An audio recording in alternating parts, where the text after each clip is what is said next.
Bonjour, j'ai décidé de me pencher sur Phanos et ses premières apparitions. Je vous propose de suivre les aventures du Titan Fou à travers 3 arcs. Sa première apparition est son combat avec Captain Marvel, sa rencontre avec Adam Warlock, et enfin l'arc majeur qui a été adapté au cinéma, Infinity Gauntlet.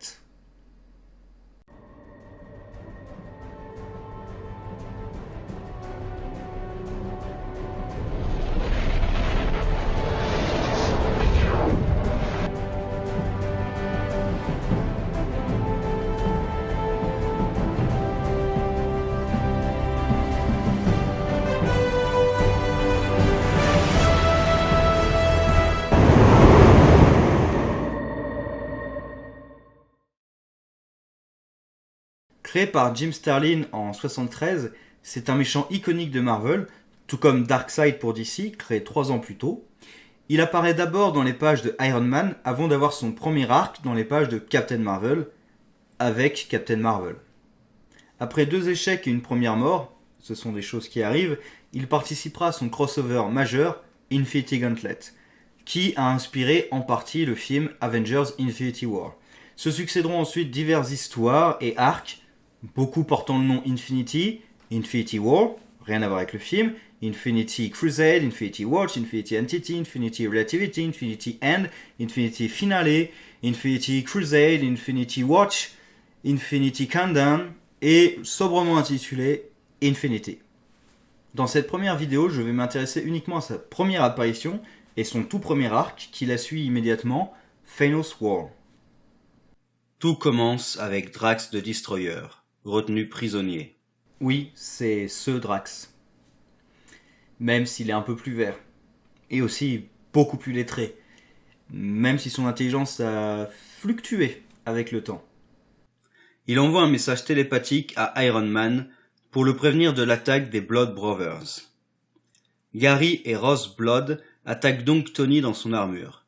Il ne fait pas le poids face à leur assaut combiné et est capturé.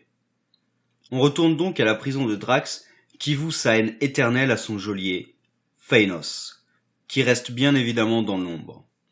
Il dit avoir laissé Drax envoyer son message volontairement. Parce que... sinon il n'y a pas d'histoire ? Drax se souvient alors de ce qui s'est passé juste avant. Il avait envoyé un premier message télépathique à Tony Stark. Se croyant attaqué par un ennemi, ce dernier quitta sa réunion en vitesse et enfila son armure, en détaillant bien précisément chaque détail de l'armure.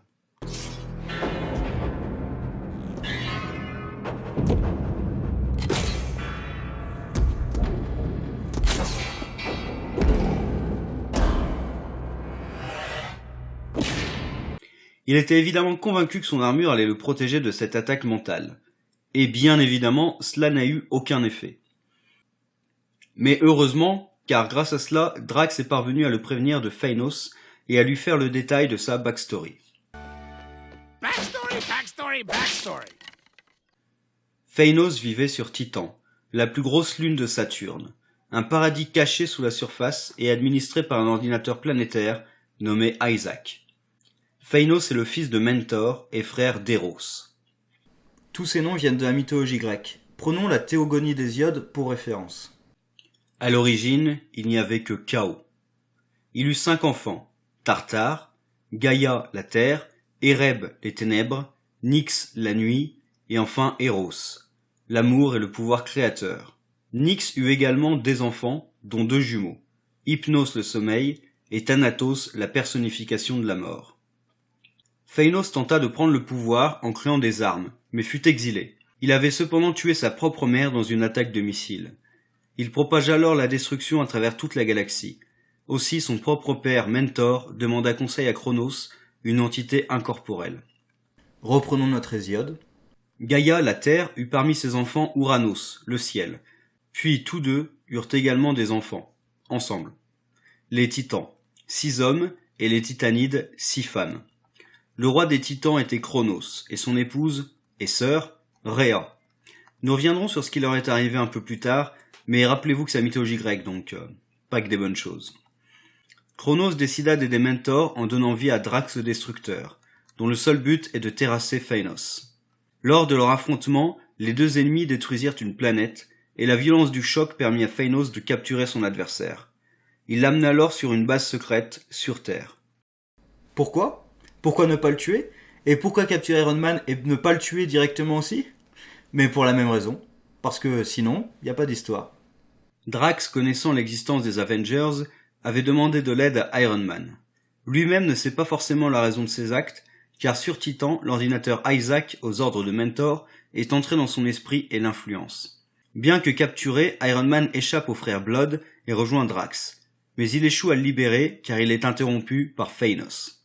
Drax parvient enfin à envoyer ses coordonnées par télépathie, et, depuis Titan, Mentor envoie un rayon d'énergie dans l'armure d'Iron Man pour libérer Drax.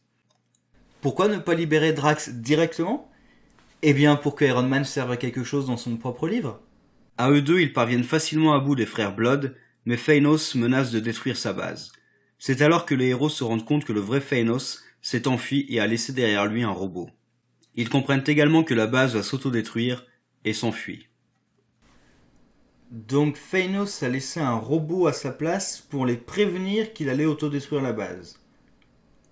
Certainement pour leur laisser le temps de s'enfuir. Il est gentil finalement ce Phanos.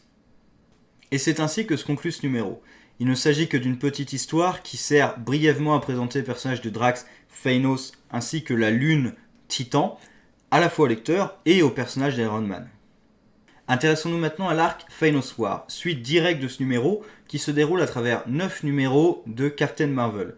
Il y a également d'autres séries qui croisent cet arc, mais nous ne les regarderons pas de près. Donc... Backstory. Marvel, en 2 mots, était un capitaine Kree. Non pas les Kree bleus, mais les Kree roses, qui ont évidemment la même couleur de peau que des humains caucasiens sur Terre. Il avait été envoyé sur Terre par les Kree pour se venger après la défaite de Ronan, mais il finit par se rapprocher de la population locale, notamment Carol Danvers. Il finit même par désobéir aux ordres des Kree en s'alignant avec les Terriens. Le plus important à noter est que Marvel est en relation télépathique avec Rick Jones. Vous savez, le gamin que Bruce Banner a sauvé et qui a donc provoqué la naissance du Hulk. En réalité, Marvel est bloqué dans la Negative Zone, la zone découverte par Reed Richards. Il ne peut la quitter que durant 3 heures en échangeant sa place avec Rick Jones. C'est simple jusque-là, non ? Mais Rick était malade, et grâce au professeur Savannah... C'est marrant ça. L'ennemi de Captain Marvel chez DC s'appelle le docteur Sivana, et là, Marvel a affaire au professeur Savannah. Bref, grâce au professeur Savannah, il a été sauvé à l'aide d'un rayon à photons. Le professeur est également l'oncle de son ami et brève romance, Luan Savannah. Vous avez l'essentiel pour continuer. L'histoire commence in medias res alors que Marvel combat des aliens sans savoir pourquoi il a été attaqué. Ses opposants vaincus, il se téléporte. Marvel révèle à Rick Jones qu'il n'a plus que la moitié de ses pouvoirs. Et l'ennemi lui ayant envoyé ses aliens, Master Lord, l'a fait pour découvrir cette information. Il lance donc le plan Kree Crusher. Marvel pense pouvoir arranger les choses en allant voir le professeur Savannah, pensant que cela est lié au traitement de Rick. Il échange donc sa place avec le garçon et va le voir. Mais ce dernier a été tué par les hommes de Master Lord, en l'occurrence un policier. Dès que Rick arrive sur place, il est arrêté et Luan se présente comme témoin du meurtre. Au commissariat, Marvel reprend la place de Rick, mais est alors attaqué par Ronan the Accuser, puis Megaton, puis Yon-Rogg, Hulk, Zarek, Metazoid, Akon et Namor. Je ne vais pas faire le résumé de chaque ennemi, mais parmi eux se trouvent des ennemis déjà vaincus par Captain Marvel, voire des ennemis morts. Complètement perdu, Marvel s'effondre et laisse place à Rick Jones, qui se fait capturer. Tout était le fait de 2 Skrulls, des aliens métamorphes fameux dans l'univers Marvel et ennemis jurés des Kree. La baisse des pouvoirs de Marvel vient de ce qu'il métabolise désormais sa puissance à partir de la lumière après le traitement de Rick. Ainsi, il en perd une partie la nuit. Mais profitant de leur monologue pour découvrir la vérité, Rick se réveille et Captain Marvel intervient. Il se lance dans un monologue, et quel crétin! Pendant le combat entre Marvel et le Super Skrull, un Skrull qui dispose des pouvoirs des Fantastic Four, le bâtiment s'effondre. Pour une raison qui échappe à la logique, les Skrulls pensent que Marvel est mort et partent. Rick a désormais un seul objectif, retrouver Luan. Captain Marvel débarque donc dans l'appartement de Luan pour avoir des réponses. Elle attend que Captain ait eu le temps de résumer le numéro précédent pour lui raconter sa version. C'est vrai qu'à chaque fois qu'il parle à Rick, les gens doivent vraiment se demander ce qu'il a. Hein. Dans l'espace, Phanos est semble-t-il désormais le dictateur de Titan, et il souhaite conquérir la Terre comme première étape vers la conquête de l'univers. Of course! Il a un allié sur Terre qui utilise des puces faisant de n'importe qui son esclave. Luan sait cela car elle-même est manipulée. Évidemment, malgré la puce de contrôle mental, elle peut continuer à expliquer le plan du méchant, parce que... Eh bien oui, ça fait partie du plan des Skrulls, pour continuer à manipuler Marvel, car il contrôle bien toutes les paroles de Luan. Super Skrull va énerver The Thing et lui lance un défi à une certaine adresse, même adresse que Luan donne à Rick. Rick n'est pas complètement stupide et se dit que ça peut être un piège, et passe donc par derrière, tandis que le génie qui est The Thing passe par la porte d'entrée et subit un piège le rendant muet. Rick rencontrant Thing pense qu'il s'agit donc de Super Skrull et l'attaque. Avec la logique imparable de Thing, la seule solution pour lui faire comprendre qu'il n'est pas son ennemi est de lui taper dessus, évidemment. Le plan du Skrull était de pousser Marvel à tuer un innocent pour le rendre fou afin d'en tirer les informations que veut Phanos. Bien évidemment, Marvel refuse de tuer son adversaire, et suite à son échec, le Skrull est tué par Phanos, qui décide d'avoir recours à l'approche directe. Phanos révèle qu'il a besoin d'informations de la part de Rick pour conquérir l'univers. Il le capture donc après avoir balayé Thing et inversé Rick et Marvel de force. Phanos copie l'esprit de Rick Jones dans l'ordinateur géant de Titan, Isaac. Cela permet au numéro de faire un résumé puis de donner à Phanos ce qu'il veut, les coordonnées du Cosmic Cube. Phanos peut alors tuer Rick, mais bien sûr que non. Il laisse Super Skrull en charge avec son unisphère pour le protéger si les Titans contre-attaquent, surtout Drax. Rick est secouru par Eros et Mentor. Voyant les atrocités de la guerre de Phanos, il laisse place à Marvel pour défendre Titan.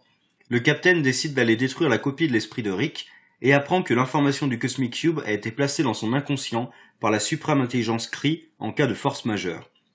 Marvel combat Super Skrull, puis laisse la rage prendre le dessus jusqu'à tuer son ennemi qui se rend compte que la sphère laissée par Phanos ne sert en réalité à rien et qu'il a été abandonné par le Titan. Il retourne sur Terre, laissant Titan à Eros et Mentor. Sur Terre, justement, Phanos a trouvé le Cosmic Cube, mais fait alors face à Drax. Il tente de tuer le Destructeur avec le Time Mind Sync Warp.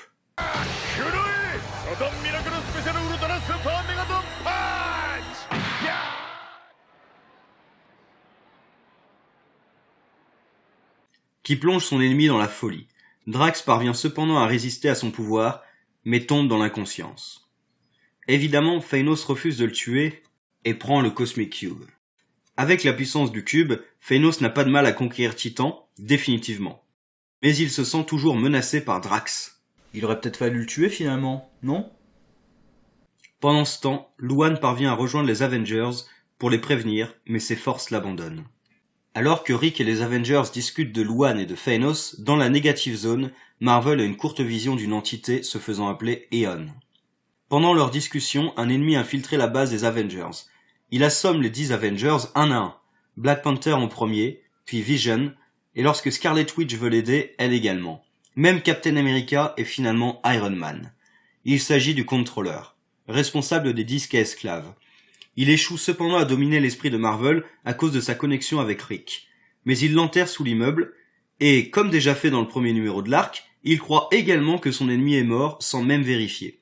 Au dernier moment, l'entité qui était apparue à Marvel l'avait échangé avec Rick. Aeon en a profité pour convoquer Marvel car il est la clé pour combattre Phanos. Mais avant tout, le guerrier doit périr pour que Marvel devienne autre chose. De soldat, il doit devenir protecteur. Aeon lui montre donc les origines d'Olympus. Backstory. Dans un passé lointain à Olympus, les jeunes titans, dont Chronos et Oceanus, combattirent Uranus. Il fut finalement banni sur la planète du même nom. Chronos devint pacifique et eut plusieurs enfants, dont Zeus et Alars. Un nom parfaitement en accord avec la mythologie grecque. Lors d'une expérience avec la Cosmic Life Force, Chronos explosa et devint une entité incorporelle à travers toute la galaxie. Zeus, plus belliqueux que son frère, resta à Olympus mais exila Alars. Ce dernier arriva sur Titan et trouva un monde ravagé par la guerre. Il n'y avait qu'une seule survivante, Sui-San.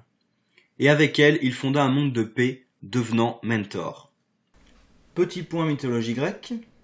Uranus est le nom latin de Uranos, fils et amant de Gaïa, vous vous souvenez?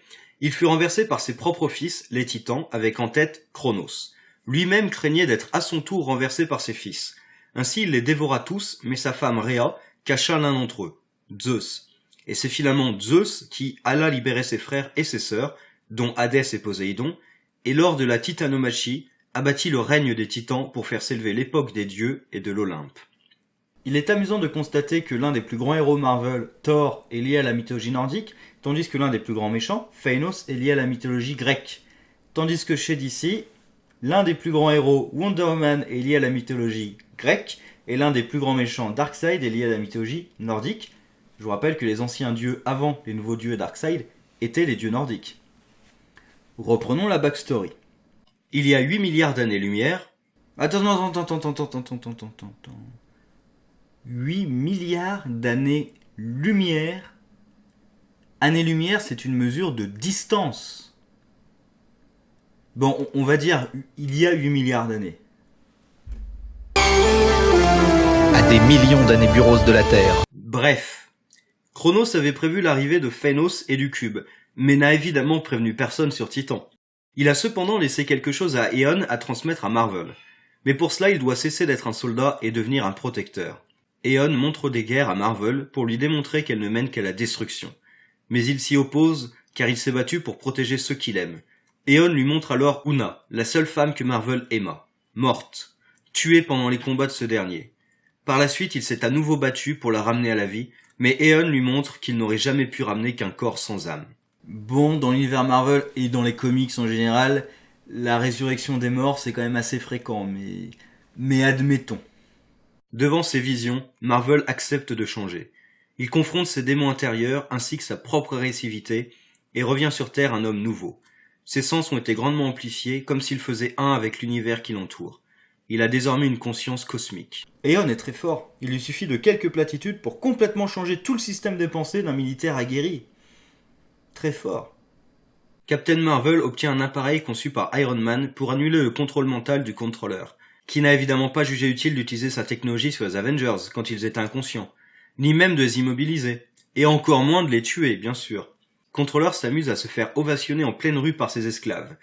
Ce qui énerve un petit peu Thanos, car il a besoin que ses esclaves maintiennent leur couverture, mais il pardonne Contrôleur à la seule condition qu'il élimine Marvel, parce qu'il avait tellement bien réussi la première fois. C'est d'ailleurs Marvel lui-même qui trouve Contrôleur et non l'inverse. Il essaie de le raisonner plutôt que de le combattre en lui rappelant ce qui est arrivé aux anciens alliés de Thanos, les 2 Skrulls du début en l'occurrence. Hélas, Contrôleur est aveuglé par le pouvoir à sa portée et le combat. Mais il n'est pas de taille face à Marvel et ses nouveaux pouvoirs. Contrôleur tente de fuir, mais le Capitaine le poursuit pour l'arrêter définitivement. Son ennemi dispose de la force de tous ses esclaves, des milliers de personnes. Face aux nouveaux pouvoirs de Marvel, il échoue malgré tout. Mais avant la fin du combat, Thanos apparaît et achève Contrôleur, car il a échoué une nouvelle fois. Mais il laisse évidemment Marvel en vie en lui promettant de le tuer bientôt. Il était affaibli par le combat et aurait pu être tué aussi facilement que Contrôleur, mais non. Le numéro se termine avec Drax frappant chez les Avengers et sur l'image de Thanos, admirant le Cosmic Cube aux côtés de la même figure encapuchonnée qui le suit partout. Avant de continuer, il va falloir parler d'un personnage qui est apparu dans les pages de Iron Man juste avant Thanos, et dont les origines sont expliquées pendant cet arc Thanos War dans les pages de Daredevil, Moondragon. Backstory. Une expédition de titans sur Terre provoqua un accident de voiture dans lequel les parents de Moondragon périrent. Elle fut recueillie par Mentor quand il apprit les faits. Hélas, élever leur fils Thanos était déjà assez difficile pour Mentor et sa femme Cassandra. Aussi, ils l'envoyèrent au monastère Shaolom. Dans ce monastère, elle s'accomplit pleinement dans tous les domaines. Cependant, Thanos détruisit le monastère et Moondragon se retrouva sur Terre. Elle fit le vœu de continuer le combat contre le tyran jusqu'à l'abattre. Ah oui, c'est un moine. Indubitablement. Moondragon et Marvel arrivent dans la base des Avengers pour découvrir un affrontement. Les Avengers combattent Drax. Heureusement, Marvel le reconnaît et interrompt les hostilités. Voyant les héros s'unir, Thanos s'inquiète et décide de tuer ceux qui ont des informations sur lui. Marvel, Iron Man, Drax, puis Moondragon. Il en a déjà eu 1000 occasions, mais là, il est décidé. Il révèle, tout seul dans son vaisseau, qu'il fait cela pour plaire à la femme encapuchonnée qu'il aime profondément. Il s'agit de la mort en personne, et il veut lui offrir le monde pour l'impressionner. Il aurait pu penser à un bouquet de fleurs, des chrysanthèmes peut-être. Alors qu'ils discutent d'un plan ensemble avec tous les Avengers, les 4 cibles de Phanos sont téléportées dans sa base et immobilisées aux côtés de son père et de son frère. Il profite de les avoir sous la main pour leur exposer son plan et leur révéler que son armada est dissimulée derrière Mars et prête à frapper la Terre. Donc, encore une fois, au lieu de les tuer, comme il en a décidé, il les capture et il leur raconte son plan. Pour les briser définitivement, il leur montre l'entité cosmique Chronos, enchaînée par des boules d'énergie de taille planétaire. Marvel alterne avec Rick Jones, le changement créant une vague d'énergie qui annule le champ paralysant de Phanos. Ils ne sont malgré tout pas de taille face à Phanos avec le Cosmic Cube. Mentor prend donc la décision de dérégler Isaac et d'altérer la course du satellite Titan. Le mouvement soudain fait perdre le cube à Phanos. Pendant le combat qui s'ensuit, le Titan se moque de Drax, qui a l'habitude d'énoncer mélodramatiquement chacune de ses actions avant d'agir, puis annonce lui-même mélodramatiquement chacune de ses actions avant d'agir. « Je vais simplement abattre le destructeur, avec une rafale d'énergie à haute intensité comme je le ferai pour n'importe quel crétin !» Phanos écrase tout le monde et récupère le cube, tout ça pour faire face à l'attaque psychique de Moondragon, qu'il vainc sans la moindre difficulté. Ôtez-moi d'un doute, elle sert à quoi ? Après avoir failli échouer à cause du groupe, Phanos déchaîne les pouvoirs du cube pour les immobiliser à nouveau, parce que ça avait tellement bien marché la première fois. Phanos a utilisé le Cosmic Cube comme une lampe de génie et est devenu toute chose dans l'univers.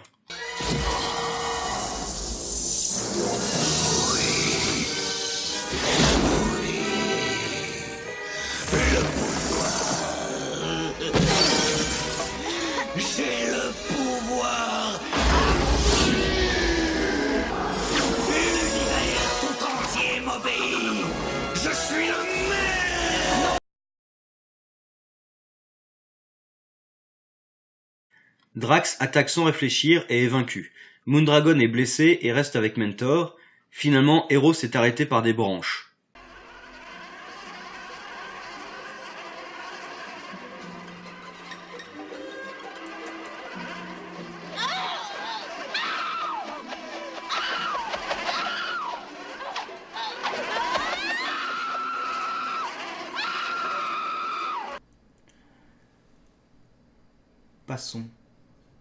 Passons. Phanos n'est pas encore omniscient, ce qui permet à Marvel d'arriver à l'ordinateur Isaac. Il a également récupéré le Cosmic Cube délaissé par le Titan devenu Dieu, mais il a été drainé de tout pouvoir.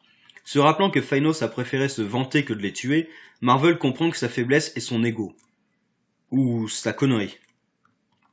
Drax continue à attaquer Phanos, et ce dernier décide de le punir en restaurant sa mémoire, afin qu'il comprenne d'où vient sa haine sans limite. Backstory. Il est le père de Moondragon.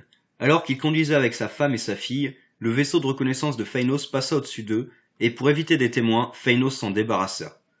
Au moment où Chronos créa un guerrier pour Mentor, il attrapa l'âme de cet homme, Art Douglas, afin de concevoir Drax. Bon, ceci est un petit retcon du personnage de Moondragon alors qu'elle a été créée que quelques mois plus tôt. Définition. Retcon est la contraction des mots continuité rétroactive. C'est une façon de changer des événements passés dans le récit présent, souvent par la forme de dialogue ou de flashback. Il peut s'agir de rajouter, d'enlever ou de modifier des éléments. Ici, le retcon porte à la fois sur Moondragon et sur Drax, car Mentor avait bien précisé que l'accident avait été causé par une patrouille de titans, et à cette époque-là, Phanos était censé être enfant. Bien sûr, en apprenant la vérité, Drax est encore plus motivé qu'avant. Bien joué, Phanos. Les Avengers partent affronter les armées du Titan, tandis que Marvel cède sa place à Rick Jones afin d'échapper aux créatures du Titan fou, programmées pour le tuer lui et lui seul. Personne d'autre. C'est un peu con, non ? Mais Phanos voit Rick et celui-ci a l'idée de l'énerver et de le pousser à l'affronter physiquement plutôt qu'avec ses pouvoirs divins, en utilisant justement son ego. Sans difficulté, Phanos écrase Marvel dans un combat de titans. Il voit ses vaisseaux s'écraser sur Terre alors que les Avengers affrontent son armada. Mais tout cela fait partie de son plan. Étant un dieu, il n'avait évidemment pas besoin de cette armada et a un autre objectif. Il abandonne donc Marvel et va conclure son objectif au lieu de tuer son ennemi une bonne fois pour toutes, encore une fois. Son plan consistait à déphaser la Terre dans le temps. Ainsi, à leur retour, les Avengers sont déphasés par rapport à la planète. Don't you people know anything about science? Avec le cube, il aurait pu les tuer d'une seule pensée, hein. Mais non. Alors qu'il apprécie sa victoire avec la mort, il est à nouveau attaqué par Drax, qui est rejoint par Marvel. Il finit par comprendre que Phaenos doit continuer à tirer son pouvoir du cube, mais la jeter pour en éloigner l'attention. La logique. Voyant ceci, Phaenos décide d'en finir, encore une fois, et déforme la réalité autour de Marvel jusqu'à le faire vieillir en quelques instants. Au dernier moment, il parvient à détruire le cube, la figure de Phaenos disparaît alors et est remplacée par le rire de la mort, dans les orbites de laquelle se trouve son visage. Heureusement, mon cube est toujours intact. On apprendra plus tard que Phaenos n'est pas mort, il est juste redevenu mortel. Dans la deuxième partie, j'aborderai la deuxième tentative de Phaenos de séduire sa belle en l'impressionnant, ainsi que sa rencontre avec un autre personnage de Marvel, Adam Warlock. Sur ce, au revoir.